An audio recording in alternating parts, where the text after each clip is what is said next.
just keep an eye on the door. And now it talks to us. Very nice. Alrighty. So welcome to June Global Cribl User Group meeting. Since free cloud instances just came out, looks like Ralph and I played with it enough to want to show something. I'm sure others played with it as well, but they're either being shy or whatnot. It's okay. Once they see at least the level of my demo, they'll be like, oh yeah, I can do that. But you'll have to wait till next time. All right, Ralph, do you want to go first? So you can go ahead. I'm okay. Fine. All right. Then I will go. I also don't have any slides, but I will need to share my screen. So the thing that I did was, 1 second, I need to find the share screen button. There we go. I wanted to play around with posting something somewhere. So I went looking for sources and realized, okay, what supports, destinations in this case, what supports destinations? And one of the things was Discord supports webhooks, just like Slack, but you'll have to wait till Ralph's demo for that. So this is the spoiler of where I ended up. I have a webhook set up on, okay, I need to move this thing out of the way. It's blocking everything. 1 second. Not like that. All right, close enough. I have a webhook set up, and if somebody cares about webhooks in Discord, Googling that will find you pretty quickly. The intro to webhooks, and it worked as advertised. And I was able to test it with curl manually, which was great. And then I got into the logstream side of things. So on the logstream side, well, you don't need the whole key. Actually, whatever. I'll just delete this one and create a new one. The whole key is in the URL, but that's how it works. Setting up the URL of the webhook bot that I configured with a post of, this took a little bit of playing around with, but ND, so new line delimited JSON, worked fine. And I don't think there's actually anything else for this that I needed to get it working. Nope, that is wrong. I did need to set the content type to application JSON and max events per request. That was a big one because it's expecting one message. If I send it a whole bunch of messages, it doesn't know what to do with it. And that kept me confused for a while. But once you set it to max 1 event per request, it started working beautifully. As I mentioned, I was confused for a while, so that is why I set up this I'm alive every 10 minutes thing, so I could see, okay, whatever I was doing before is still working. It's whatever I'm trying to do now is that's not working. So that helped. And I don't know why it's asking me to admit people. Rachel, you can still admit people, right? It is no longer letting me do that. So let me take host back from you. Sure. Let's just make sure it doesn't stop the recording or my share. Yeah. I can't get it to. I think you need to hand it back to me. Make you host. There you go. Okay. Yeah, I think that's fine. All right. Share's still working. All right. Carry on. There we go. Okay. Awesome. So this is the destination for this webhook. And now let's go work backwards from destination. So what I wanted to do is have that kind of keep alive message going through, so I knew that it didn't break anything horribly, or at least I knew where I broke things. So this manual test route that grabs a data gen input. People have seen data gen inputs, I assume. And the slowest you can do was 1 event every 1 event per second or something like that. So when I set up the set up the pipeline, I set it to sampling of 600, so it would send something every 10 minutes because I didn't want something being sent every minute. And then simply configuring content, I'm alive, and that's why we see these messages going through every 10 minutes. So that's that part. Then actually getting something useful, quote unquote. I figured what I can do is I can grab iCal events from the community calendar so that I could remind myself, oh, by the way, this is happening today, or this is happening this week. I didn't necessarily get to that point, but it is something that can be done. And with community calendar, we get enough reminders, but it could be pointed in any other iCal or similar thing. So let's take a quick look at that one. And sorry, not sources, but collectors. So looking at the collectors, we have a REST collector, which Ralph demoed before, so I stole that idea. That's the best kind of development, is stealing, and pointed at the public URL for the community calendar, the Cribl community calendar. And beyond that, I sent it to the parser to get parsed.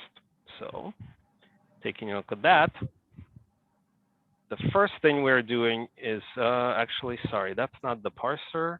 Let me go back. The parser is, you can see how much time I've spent here. There we go. There's our event breaker. So that happens before. So I ended up defining a custom event breaker, which, let me grab the sample of events, which just grabs begin event. The whole thing starts with vCalendar, so we can see that there's in the ICS file the calendar and then a whole bunch of events. Somebody has questions, by the way, jump in whenever you feel like it. And then the timestamp parsing out because of their lovely format. Define custom, future events I wanted because that's what calendars are about. So that's what the event breaker looked like. And then continuing on to the pipeline, that is not the pipeline I'm looking for. I'm looking for the parser pipeline. So the first thing that the parser pipeline ended up doing is dropping the vCalendar event because I really don't care. Let me turn this off. And right, so that first event doesn't matter, so it gets dropped. And I can make this bigger at this point. Then I believe it was IPAC who helped me with fixing my regex, which was close, but not quite what I wanted. So you can see that as part of the raw, we got a bunch of labels and values, labels, values, but of course it had to be special because you have semicolon separating other things, so you couldn't just rely on that. But thankfully they were all capitalized, so you could rely on the fact that it's beginning of line, capitalized something, and then the value, and then continues from there. So once that happens, we have very nice, convenient fields parsed out that we can actually do something with. And the thing that I do with them is I parse out the dates. So then we actually have the end and the start date that we can use for seeing what's upcoming in the future or whatever the case is. But for this particular case, I was right. So that's our parsing event. So at the end of this is the parsing pipeline. Now we have nicely formatted things we can do something with. So in this route, I'm actually doing something with it, but not much. So I kind of proved the concept and then got lazy, which I'm sure nobody has ever done. But I'm just grabbing the summary and setting that to the content of the message. And as we saw earlier, content is the field that's expected by the webhook on Discord to be able to paste something or to display the message. So I'm just grabbing the summary. I'm not doing the formatting to see if it's a future event, a past event, or anything like that. So for the end-to-end demo, if we go to the test collector and run it, and again, the idea is to schedule this to run daily or however frequently, you know, couldn't run every weekend and tell me, hey, these are events coming up this weekend. And if we do that and bring up my Discord, it should grab all the descriptions for from the iCalendar. And it's interesting that it puts the first 5 in instantly, and then it must be throttling from the bot side to not let bots overwhelm things, but they're still coming through. So that's about it. Anybody have any questions, thoughts, complaints? Tell me how terribly I did something and there's a better way to do it. I'm always open to those. It is basically the opposite of what Bjorn wanted.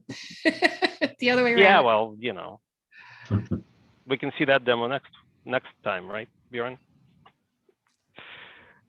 Get Cribl to do your time zone conversion for you. Yep, so that's all I got. Unless somebody wants to see something specific there. What is the output giving you? I didn't saw the header. Is it like it's not events today, or is it the events coming up this week? Oh yeah, so that's where I got lazy and didn't actually implement the filtering. I was thinking, yeah, I can filter based on the date of the event. So I have the date, but my pipeline isn't actually doing anything with it at the moment. Put out everything that's on the calendar in the future. Yeah. Yes, exactly. It's just grabbing the summary and true. Yeah. This would be something really cool to hook up to your like change management system to notify of upcoming changes or something. Yeah. Yeah, it could just say, here's everything that's coming. It felt like Cribl, I mean, having it in the cloud was really nice. As I already complained, it got me looking at it outside of work hours. Damn you. But it's kind of the if this, then that on steroids, right? Because if this, then that, you know, can connect to certain things and output to certain things. But this is so custom. You can, yeah, do that, or inside the company, obviously, inside the firewall, you can do things like that. Did you find it hard to get set up with the cloud stuff, or? The first time I got my confirmation email just fine. Some people had issues with confirmation emails for registration, but other than that, other than Zscaler not being happy with not knowing what this domain is, yeah, the cloud stuff worked rather well. I see you got an amusing instance name, recursing Heisenberg. Instance names are always interesting. I was wondering if those are sensitive at all. Like the fact that this is going to be in the recording, should I care? That was a question for Cribl folks. Yeah, I'm not sure actually, but we can ask that before you post it publicly in case that's an issue.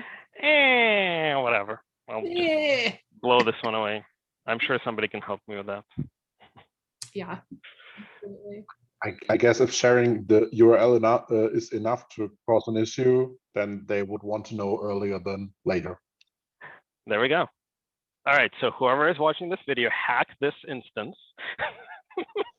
Can you open inputs on a bunch of ports to detect port scans? Say it again. Oh, to see if I'm being port scanned. Yeah. Yeah, like open a bunch of well-known services and see if you get some data. That's an interesting use case. Yeah. I got some random syslog events. posted that in the community Slack. So Hmm.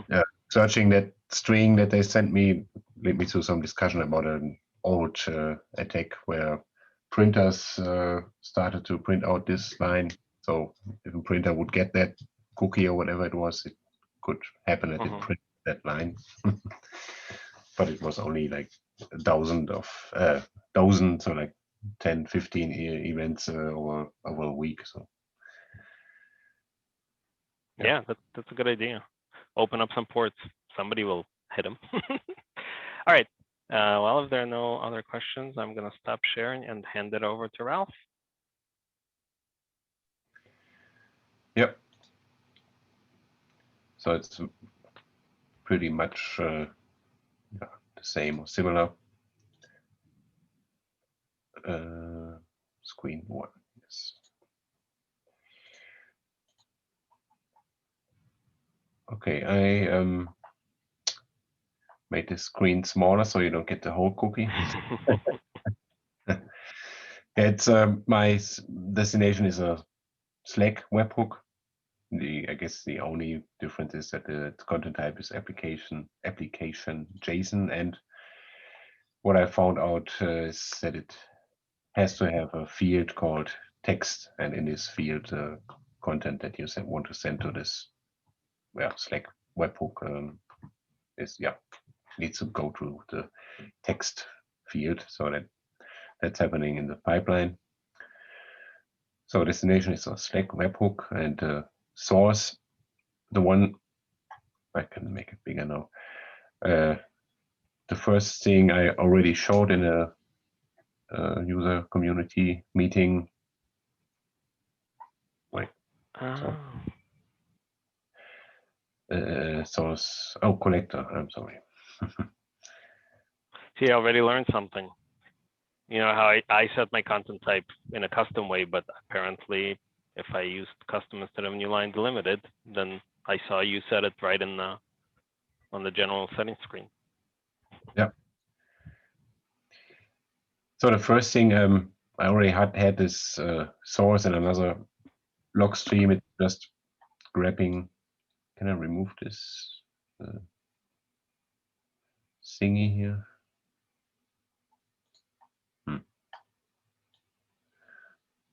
Just go down. So it's the COVID numbers of my region here. So of my, let's call it county. That's this number here is relevant for us in the sense of if we need to go to lockdown or if the schools are closed, etc. So I used to send this number to a Splunk instance and also for my city here, and yeah, to have a chart over time in a Splunk. So but I don't have Splunk Cloud or any Splunk instance privately available in the internet, in the public internet. So I was thinking, what can I do with this with the Logstream Cloud and destination that I have available on my desktop and my mobile is Uh-oh. No, Ralph. We got Robot Ralph. Robo Ralph. Oh dear. Maybe Ralph, you can turn off your camera and then that might free up some bandwidth for your voice. Stop your torrents. Also update your Chrome. But not right now. Yeah. It's very slow. Give it a sec. Otherwise, someone else is going to have to jump in. Steve, it's your turn now. Yeah. I can still see him moving. He's still there.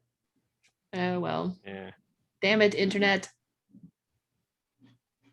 But I like what you've been doing with the collectors. Like, I simply just didn't think about using them to just collect, some random website and then parse it.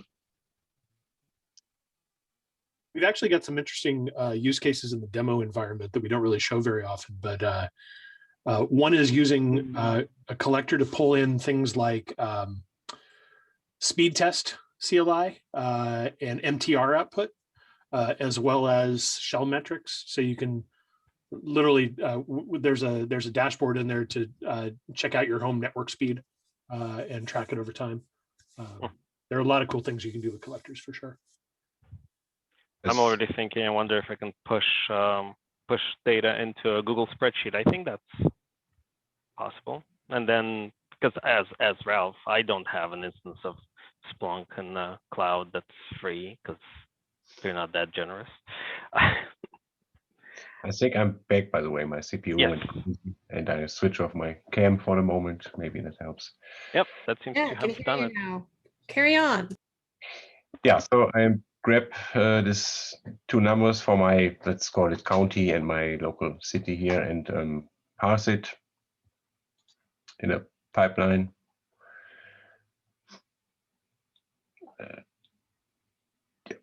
This one. That's all. It's a very basic HTML, and then the numbers are in the source. And I grab these two numbers, and then the trick is to put it, like I mentioned, in the field called text, whatever you want to send to Slack. So I put together this, this wording here. So county name, the number, and then my city name and the number, and then this goes out to Slack like this here, and I get this in the morning. I have the numbers available.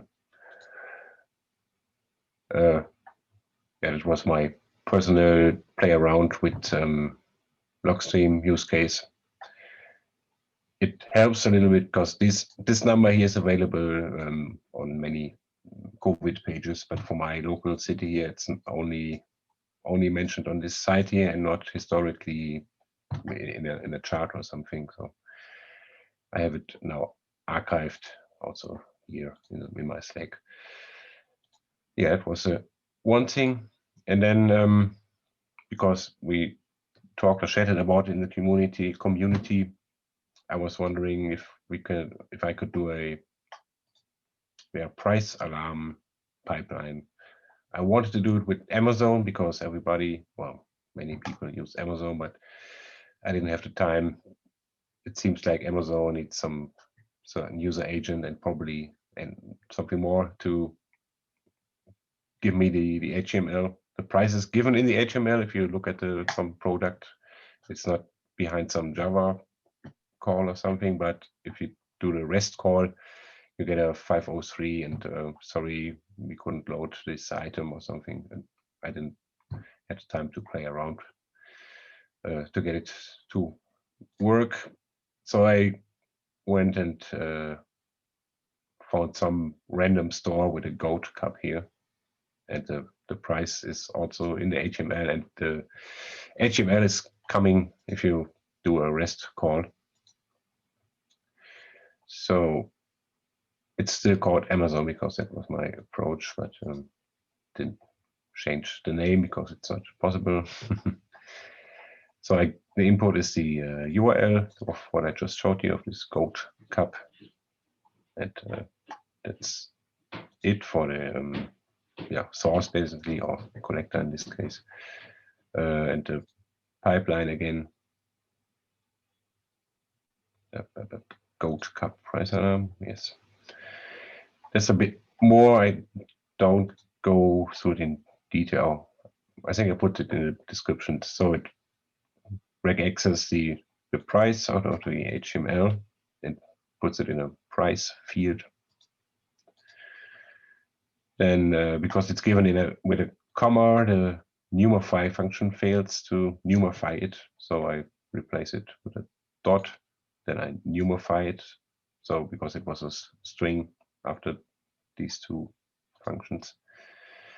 Then if the price is, and I put it at the moment to the actual current price, then the price alarm, so the alarming would be set to true. So if you say, okay, 1890, that's too much for me. I want to buy this cup, but only if it's 70. So we would put here 70, and then this price alarm field will still will stay to the default, which is false from the beginning, from the first eval. So only when the price is below your desired price, the alarm would be set to true. And then, yeah, everything would be dropped where it's not true. So that you don't get a notification for the price that you don't want, only when the price is at or below your desired price. And then this eval is just again for the Slack formatting, put it in this text field, and then some text and the code price, and that would end up then here. So the coach cup is below, at or below your desired price. Because this was just a random product, you could do it with some work, I guess, with everything. Like I have sometimes the problems with, well, not in the last year, but with concert tickets or festival tickets. As for some places, they are bought out very quickly, and then you could set up something like this for the shop of this event. And if it says not available at the moment, you drop it, and when that changes, you get notified in Slack, and you could be the first one to buy the ticket, for example. I think we need to do a vertical version of Logstream for day traders, because you just made me think about, like, if I had stock prices, right? You could kind of watch as they hit alarms. Yeah, there are all sorts of tools to do that too, but Yeah, but yeah, you're more flexible, like Eugene said. Like if this, then that can also do stuff like that, but you can change everything how you want it, how you need it. Yeah, that's it from my side. That's at the moment the only two things I do with it, with Logs in Cloud. So far, I'm pretty happy with to have it available at all of your devices, and I'm thankful to have it for free. It's a great marketing move. You're welcome. Awesome. So now you'll know when your goat mug goes on sale. Fantastic. That was a pretty cool mug also. Okay. Sure. Questions, anybody? How are you gonna use this? Anyone? Everyone's so quiet. It's all happening in chat, I guess. Yeah, I would love to have a Splunk cloud for free, but they don't even have a Splunk cloud for partners for free. Yeah. Yeah. So this is up to 1 terabyte a day, right? Combined, yeah. Yes. If you sign up this year, next year, it's going to be half of that. Okay. Supposedly. Got quite a while to make up your mind before the end of the year. But I think it'll be really nice when destinations can be packaged up or sources can be packaged up. So if somebody develops more fully, or people can collaboratively work on a destination for Slack or Discord or Google Sheets or whatnot. Yeah, as packs evolve. Yeah, and being able to work on a PAX code basically collaboratively is really going to be not just publishing. Yeah. It is a spell crowd. I don't know where all the cribblers are. A few of us are here. Yeah, I know that there's an executive offsite happening right now, but I don't know. I don't know who from that group would be attending anyway, so screw those guys. just don't tell them we said that. Oh, well, I'm happy. It's only in the recording. That's fine. That's right. I'm not trimming it. I'm old and cranky and fearless. That's fine. Cool. X-Pac, I see you turned on your camera. Did you have something you wanted to say? Nope. This is fine. Okay. Well, we definitely still have the the swag raffle to do, and I think this Yeah. time I'm gonna do a pack, like a stickers and a t-shirt kind of situation. So Sure. I haven't given out stickers before. So yeah, I have my list ready. Let me So I had the camera, the keyboard that was split keyboard, so I can just put this thing in the middle, and then I spilled tea on the split keyboard, so now I can do that. So now I have to move things around a little bit, but we still have our. All right. So what size die do we need for this? Let me confirm. Let me take a screenshot because someone joined since I did. Okay, got 1, 2, 3, 4, 5, 6, 7, 8, 9, 10, 11, 12, 13. Okay, so I don't have a D13, so a D20 it is. How dare you not have a D13? What kind of a gamer are you?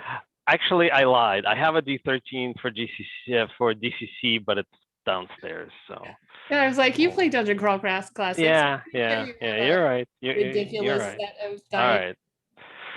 right. Nobody can see it. It's a 3.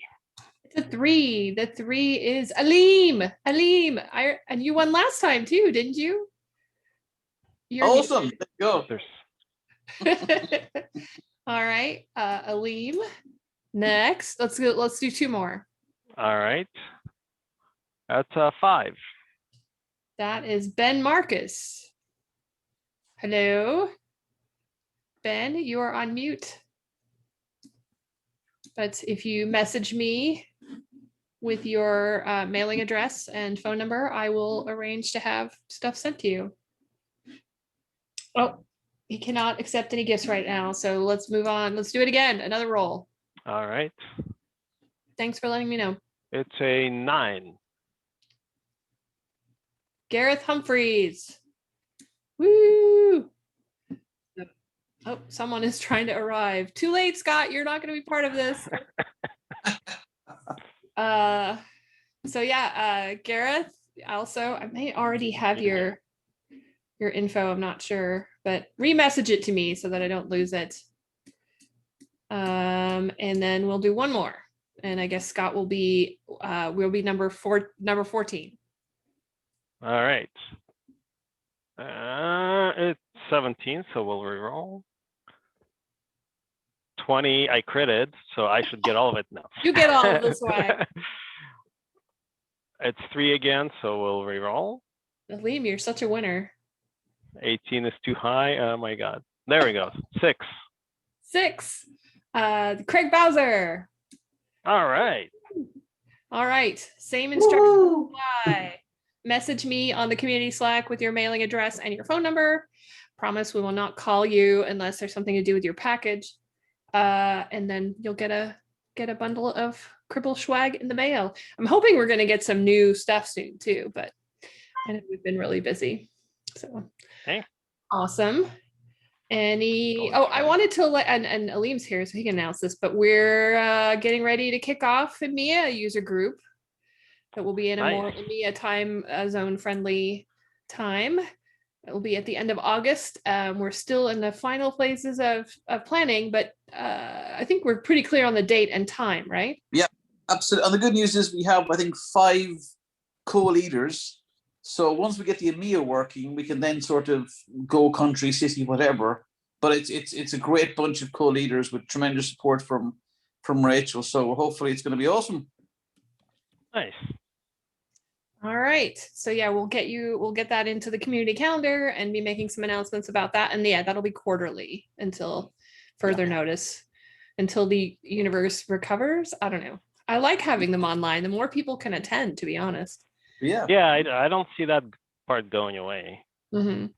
Yeah. So we just need some more dice to be made up, Eugene. What's that? We'll need more dice, yeah? Oh. Yeah, you can attend at 6 a.m. Pacific to roll the dice for this group. Yeah. The official title. Community 6 a.m. Pacific is fine. It's 9 a.m. Eastern, so yeah. Completely civilized for you. Yeah. All right, y'all. Anyone else have anything they want to talk about? What should we do next time? I don't know. Somebody figure it out, because right before that I'll be on vacation for 3 weeks. So. Oh, yeah. Get it going. We may have to resort to actually having people from Cribl present if you're not careful. And if you want any of that, let us know. I'm happy to find someone. In fact, Steve is sitting right here. I can generally throw him into the pit. My favorite IT person. Oh, you're muted. As is such a. All right. Anyway. I'm used Well, to being in the pit. It's where I live. Oh, go ahead, Steve. Oh, I was just gonna say I'm used to being in the pit. It's where I live. So it's all good. He's an IT person after all. There you go. Yeah. So, You're gonna say, I'm gonna- Greg?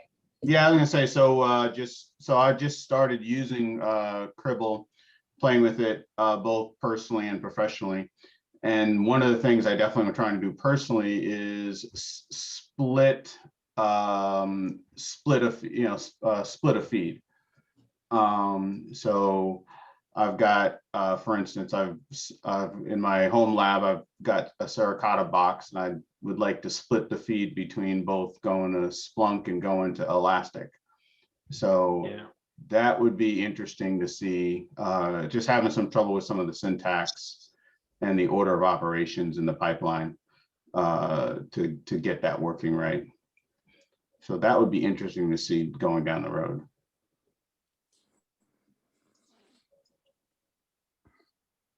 You said Splunk I and guess. Elastic? Yeah, I mean, the destinations don't really matter per Yeah. se necessarily, but definitely like the methodology of like, okay, send these things, like say I want to only say Splunk being famously volume-based data, right? So I want to send all the flow data to Elastic, where I'm not worried about license, but I want to send the rest of the data to Splunk. Yeah, so you would do that in routes, I would expect. You're talking about pipelines, but if I can share my screen again real quick, and you can save that's the way you're going, or you're trying to do something different, because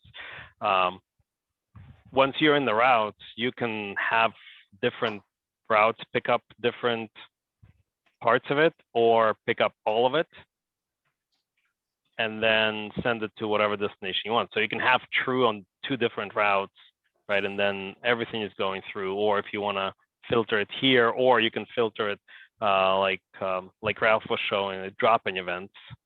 Okay. Once you're in the pipeline, you have lots of options.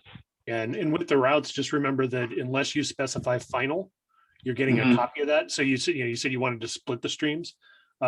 If you're set to final, that takes the original event and sends it down, and it will be seen no more. If you send it to not final, it actually will take a copy down. So that's how you can get multiple copies of the same data.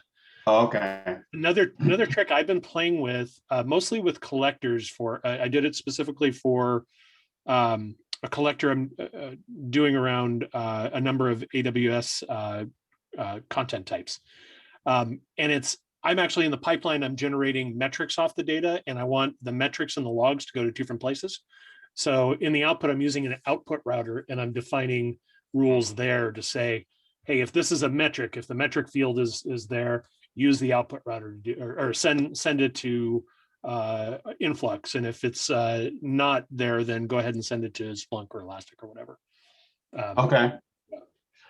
Yeah. Now, does that end up taking a little more processing? So I have this is running in an 8-core, 8 gig VM. And when I think the output router just seemed to kind of push it a little bit, but I don't know if that's more of an issue with my hardware or the settings. I haven't really seen output routers do much in terms of overhead. I think it's probably more based on what filter you're using, and if it's getting the more complicated the filter, okay, more overhead. But mileage may vary, right? Yeah. Yeah, output routers are nice when you basically want to send the same exact thing. Yep. And we use that to keep our data local, because we have 2 sites. So we say, okay, well, if it's being processed by a worker in Bedford, then send it to Bedford Splunk. If it's being processed by work in McLean and send it to McLean's Spelunk rather than going across campuses, which is really nice. Okay, nice. Okay, well, that gives me some ideas. Cool. All right, and you're in our Slack, right? I am. I should have.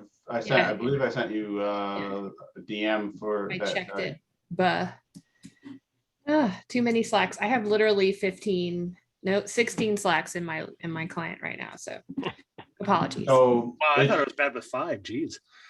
yeah, We'll monitor just for chat. they're proliferating, and it's getting to be worse than it's like I just rather would all go back to Twitter because it's just so. It's like every company that like, oh hey, you want support, join our Slack, and I'm like, and I have multiple Slack clients and they don't sync. So, Oh no. Yeah. So every time, so if I get one on my laptop, it's not on my work laptop, which is not on my desktop, which is not on my phone. Yeah, I miss IRC, honestly.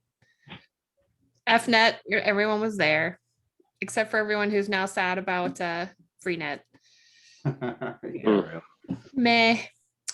All right, y'all. Anyone else have a Stump Steve Littress? I got a question. Yeah, I got one about Graviton. And one's kind of a marketing related question, but I'm curious, is Cloud hosted on Graviton? It is not at the moment, to my knowledge. I know it's something we've been looking at, and I know we're supporting. Actually, I should take that back. I haven't double checked because I know early on it was not. I should go back and double check that. And the other thing is, can I mix and match Graviton and Wintel? There should be no reason. In a worker group. Shouldn't be any reason why you couldn't. Cool. That's the beauty of a shared nothing architecture. Awesome. All right, going once, going twice. All right, thank you everyone, and come into the user group planning channel to let us know. Oh, Eugene. And sign up for the YouTube channel. Oh if yeah, you sign up for the didn't yet. YouTube so we can get a nice URL for y'all. Yeah. Okay. The YouTube channel? Yeah, there's a YouTube channel. I think we've linked it in the user group a couple times, but I'll do it again, or Eugene can. Yeah, with all the previous recordings. And also for the SE office hours are featured there as well. Yes.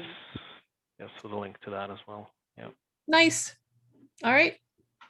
All right. Thanks. Bye, everybody. Thanks for There. coming. Bye. Just bye.